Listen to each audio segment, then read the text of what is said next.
In Chile, the election for a new president will go into a second round on the 19th of December, after none of the 7 candidates managed to secure the necessary 50% needed to win. Outright.Far-right candidate José Antonio Kast will face left-wing former student leader Gabriel Boric in the runoff.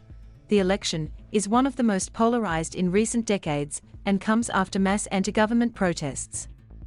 Mr. Kast described it as a choice between liberty and communism. Mr. Boric, meanwhile, said he was fighting for democracy, for inclusion, for justice. With 97% of the votes counted, Mr. Kast was in the lead with 27.94%, followed by Mr. Boric with 25.75%. Economist Franco Parisi, who lives in the United States and did not travel to Chile to campaign, won a surprise third place, but only the candidates placed first and second will dispute the second round.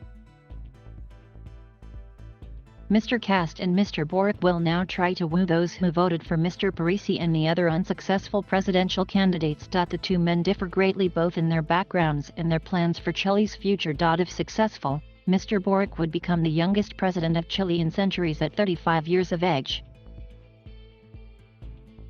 His youth and moderate left-wing stance have proven attractive to Chileans favoring progressive ideas. Speaking after he progressed into the second round, he said, "We have been entrusted to lead a dispute for democracy, for inclusion, for justice, for the respect and dignity of all."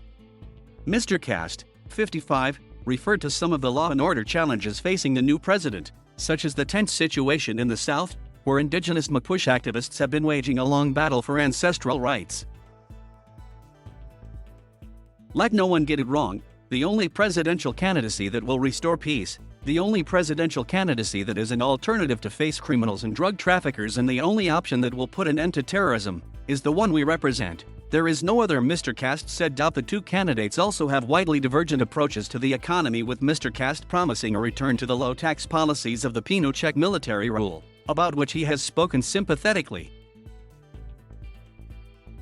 Mr. Boric, on the other hand, proposes investing in the education system and strengthening environmental protections. With more people expected to turn out to vote in the second round than the first, the fight to sway those undecided will be fierce.